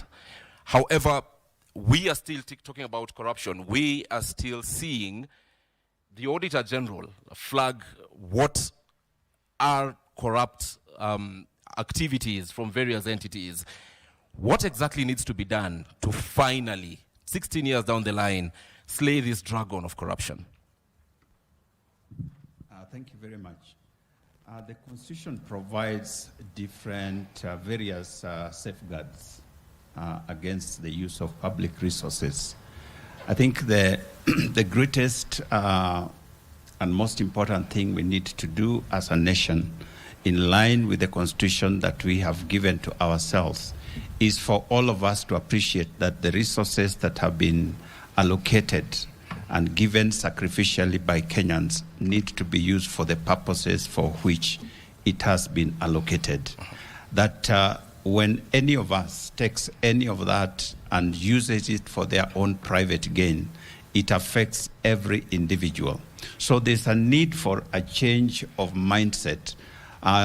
all of us who have been given responsibilities in any public office, that that office is held in trust for Kenyans. And the resources that come to us are not for us to use.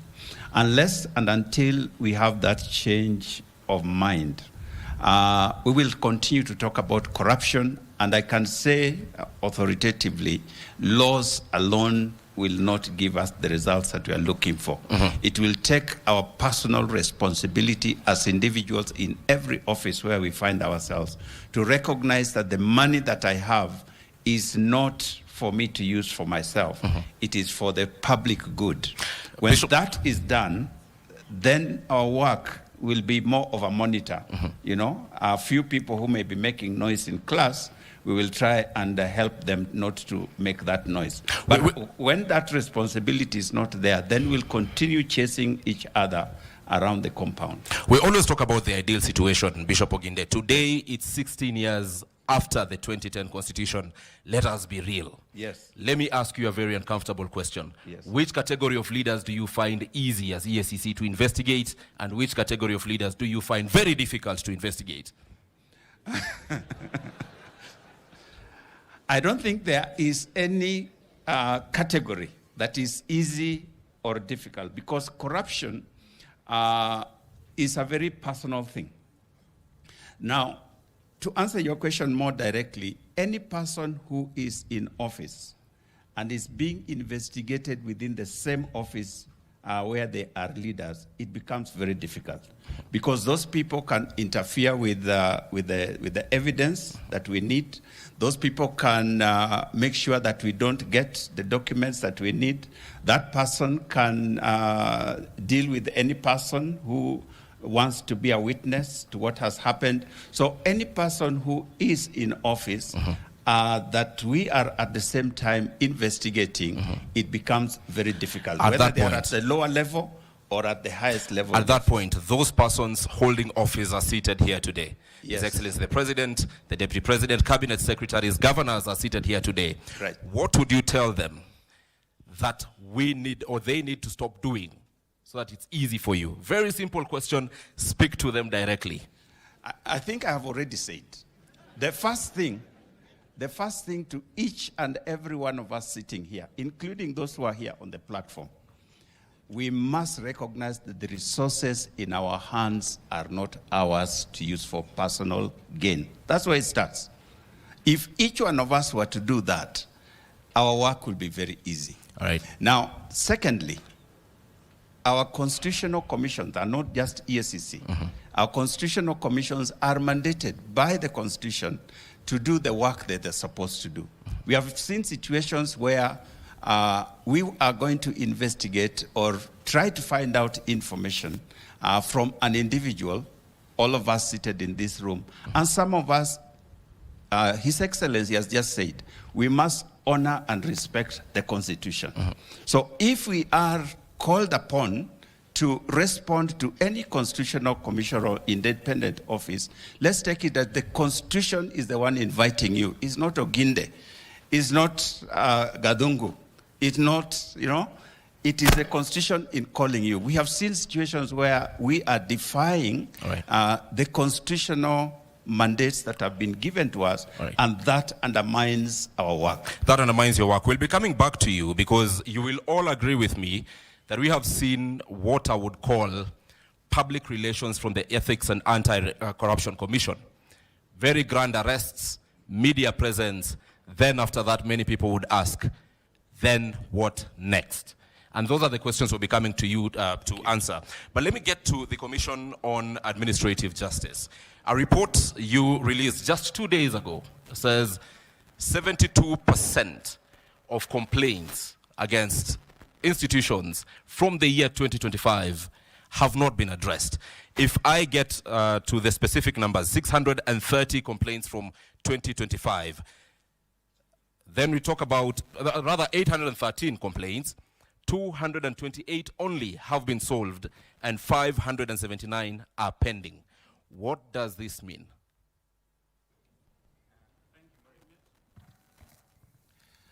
Thank you very much for that question. I think before I answer your question, perhaps what we need to do is to ask the people who we try to ask these questions, whether they really understand, one, what our mandates are. Thank you. We will change the mic for you.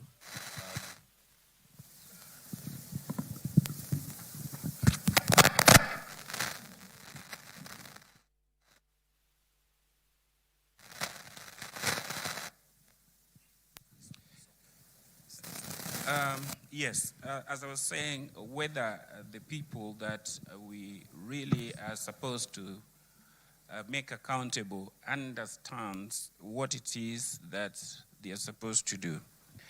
A simple question like that is that, do the people sitting in front of us here understand Article 73 of the Constitution, which talks about public trust? Where I sit, I deal mainly with government officials, and there are certain things that are there in these constitutions called public values of public service, and this is captured in Article 232. Accountability, responsiveness, prompt and effective service provision to the people of Kenya. When we write to ask for this information, they will tell you that we are paper pushers in time, and that explains why those complaints remain unresolved. So what have we done? I've been able to engage with the various MDAs. This week, I've been meeting the principal secretaries and MDAs that we had identified has many complaints not being resolved. And we realized that part of the reason is that they don't have a way of understanding when we write a letter to them, what does that mean?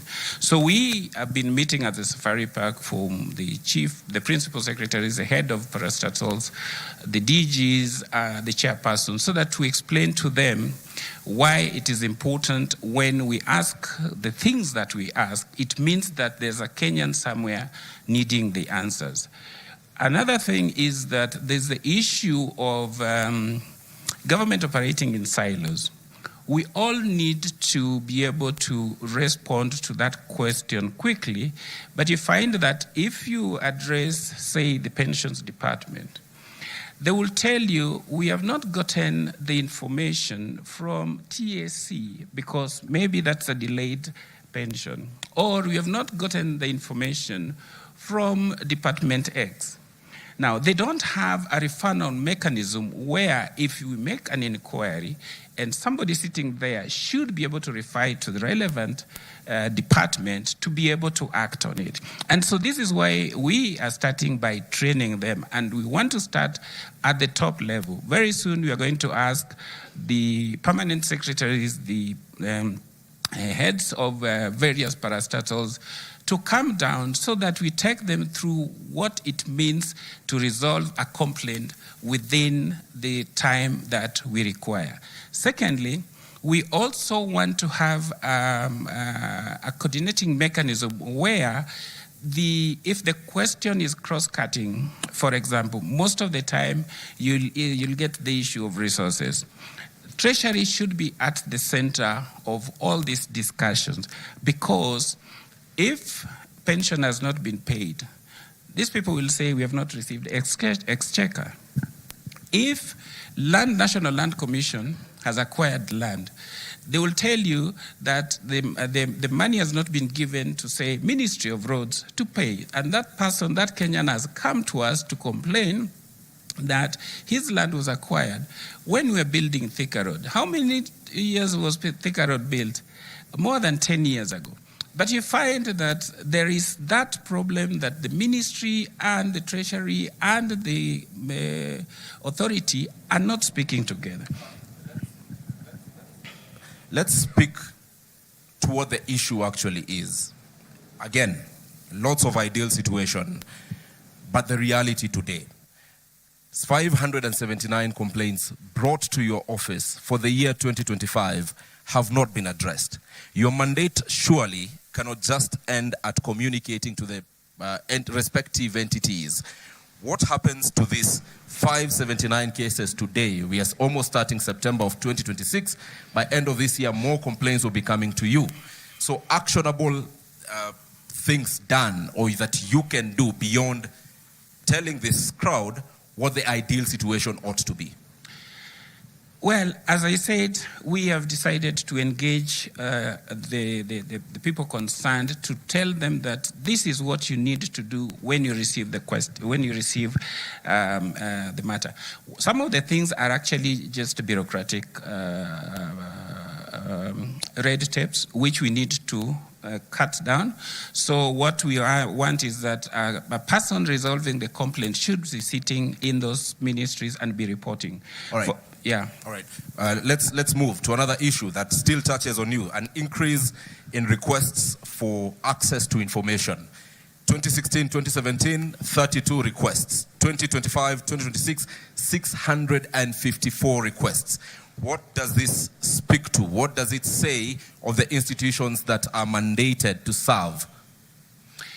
Well, the request for information is a new area which is growing, and we like it because it enhances public accountability. Unfortunately, people still again don't understand that when you request the information, you should not come to CAJ as the first point of call.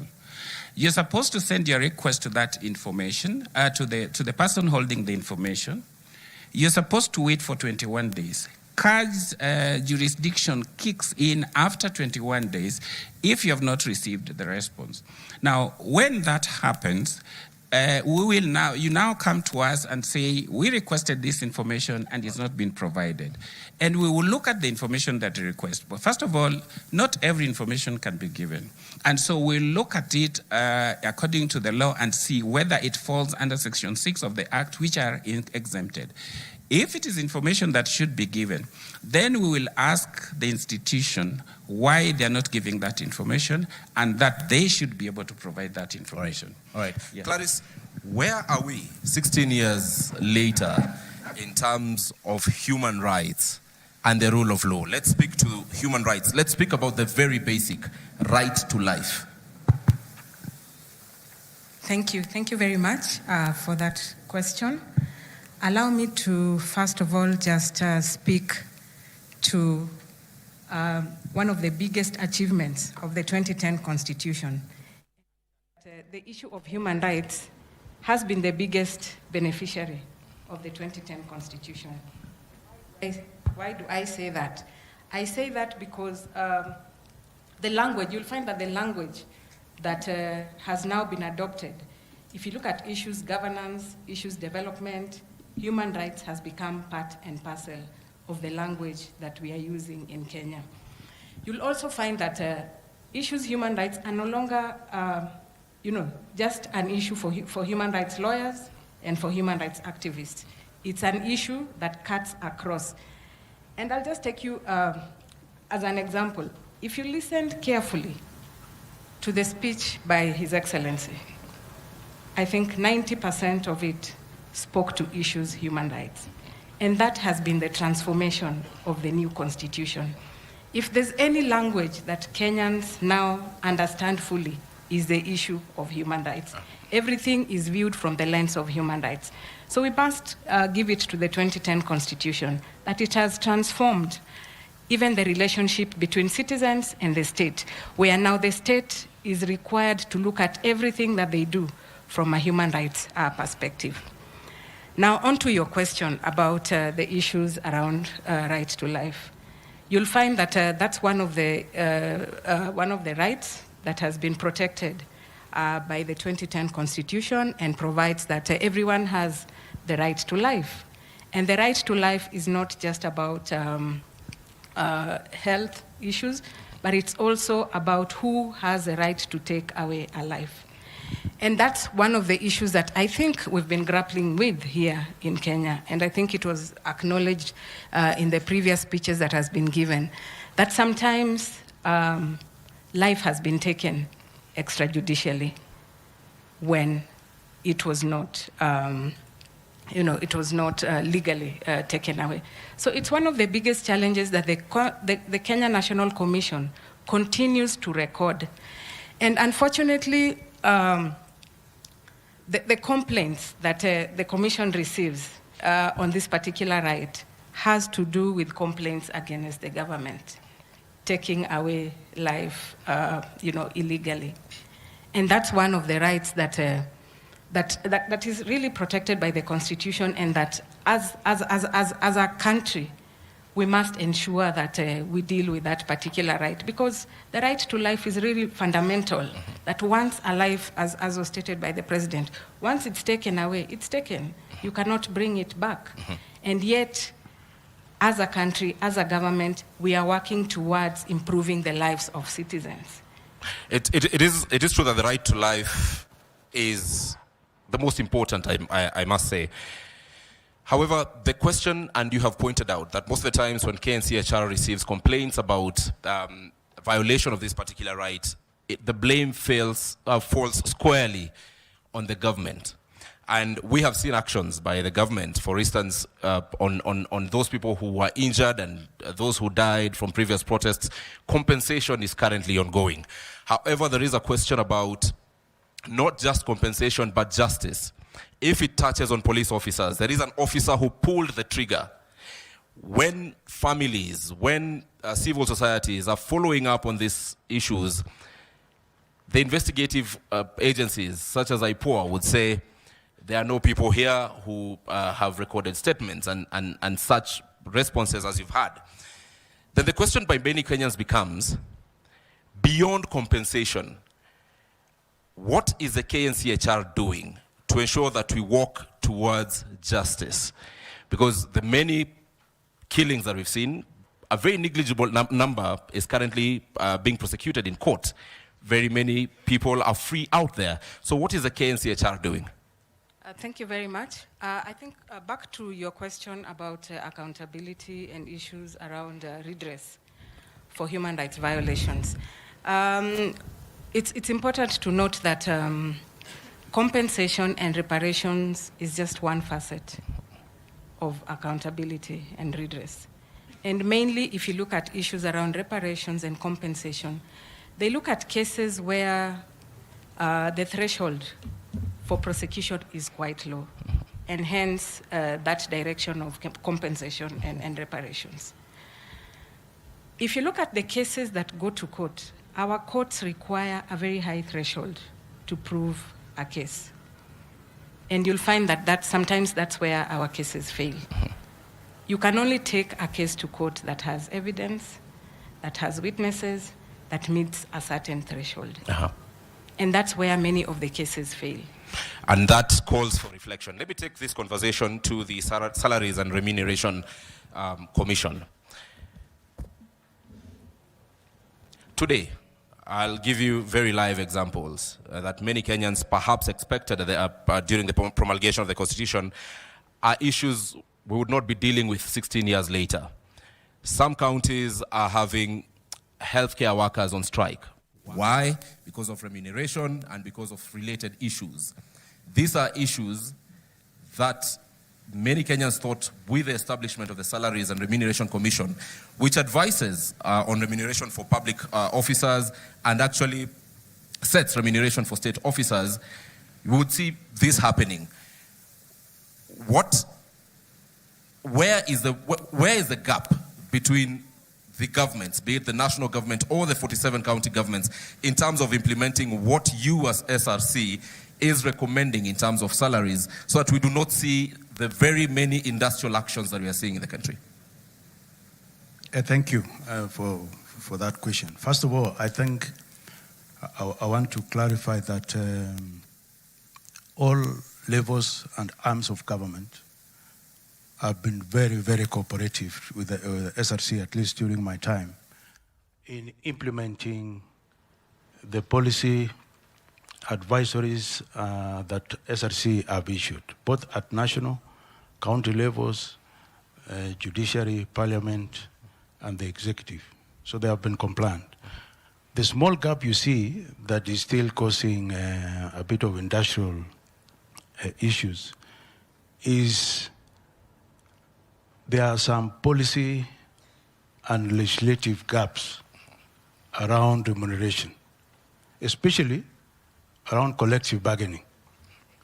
And we think, arising from the resolutions of the productivity conference that was concluded in June, we are accelerating those policy and legislative issues so that we close that gap. For example, let me give you an example. The way we negotiate CBS right now does not take into account the element of productivity. It assumes that the government always has all this money to pay people. But sometimes the fiscal space is tight. But we have already promised people that we are going to pay you like this, and like the industrial action that you are seeing now in the nurses, dates way back to 2017. You see? Once we tighten the policy and legislative framework around collective bargaining and generally how we compensate public officers and state officers, I think that will be a thing of the past, I assure you. All right, let me take this to the Attorney General, Dorcas Odor, before I do another round of questions. Then I'll come to you for very few questions, perhaps 4 of them maximum, from any of you, touching on constitutional commissions and independent offices. But let me talk to you about encroachment. Last year at a forum like this, when the then chairperson of the caucus of chairpersons of constitutional commissions and holders of independent offices spoke here, he mentioned of the various challenges they were undergoing. One was funding, which we've already addressed, and the second one was encroachment. This encroachment most of the times comes from the other arms of government, and particularly the executive. I will invite you to respectfully look at claims made in public just a couple of days ago about employment of teachers and it being done by political players, members of parliament. And these are allegations that came from a very high office, the office of the Speaker of the National Assembly. As Attorney General, where does this place constitutionalism in a government you advise? I'm concerned. All people employed by government, state officers and public officers are bound by law. And when we talk about the rule of law, it means that when you are exercising your power, you must identify the source of that power. Have we ever asked ourselves that how come sometimes there is no problem at all, but when there is change of leadership of an institution or an agency, all of a sudden there is a problem? Is it the problem of the people who are leading those institutions? When they come to us for advice, we go back to the Constitution because our client is actually the government, not an individual. And we protect policies and the laws, and we advise. Just as you saw it in the paper, we also saw it. Nobody has come to us, has complained to us, or has come to us for interpretation. Kenya is a country that is over-legislated. The problem is, how are we implementing the laws? Where does policy and law meet the ground? And when it meets the ground, it meets individuals with perspectives and attitudes. And it is how they exercise that power that causes confusion. Otherwise, at the top level, we are very clear. Our mandates are very clear. And we are always being asked, how does your core mandate meet the ordinary life? And everybody has been given an opportunity and a space to exercise their core mandate. So when individuals have their perspective and they want to be a bottleneck, that is a different story. So we wait for them when they come officially, and then we advise. All right, Nancy, as chair of this... And let me tell you, you will wonder that at the Office of the Attorney General, we are registering almost 60 churches a month.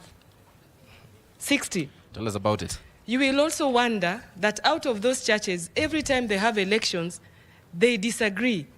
And elections in churches are more brutal, sometimes fatal. They are very violent, and they still come to us to advise. And these are the same people you meet in offices. Until now, we were asking ourselves if the Office of the Attorney General is now litigating between churches when it comes to elections. What about civic election where all these churches come together? Even among the Muslims now, they are fighting about offices and money. Some churches, not all of them. So this is to show the character of the people that we are leading. It is not only in civic elections. Thanks. All right, Nancy, how bad is this issue of encroachment by whatever power?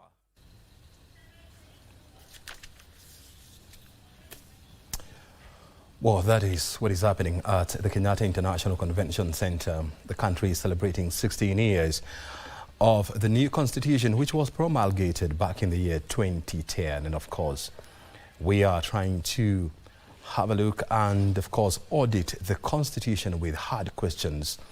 16 years of the new constitution. What are the hits and the misses?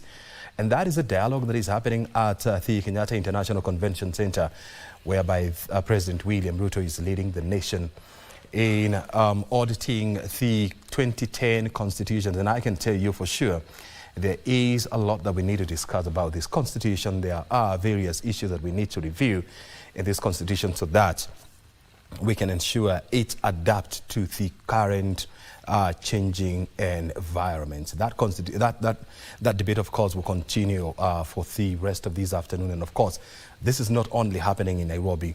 You have dialogues happening in many county headquarters from Kisumu to Mombasa to Nyeri. There are dialogues about the new constitution. Well, it's not new 16 years later, the 2010 constitution. And of course, hard questions are going to come out of these. And I'm sure they're going to guide on where we go to next from here. But the clarion call is very simple. Let's look at the constitution. Let's live by the constitution. And let's review the constitution and improve on it where it is necessary, because good must always give way to better, and better must always give way to best.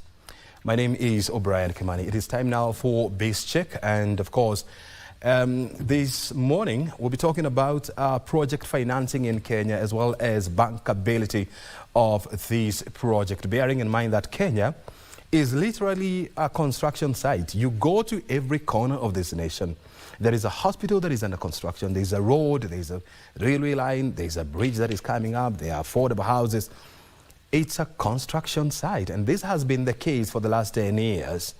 And we're getting to a point whereby we are asking ourselves, how do we make projects, and of course mega projects like ports, railways, roads, bridges, and so much, financially sound and bankable? That is a conversation I'll be engaging my guest in studio. He comes to us with more than 30 years of engineering as well as consulting experience. So he's well versed on this. We're taking a break. We're coming back with this conversation.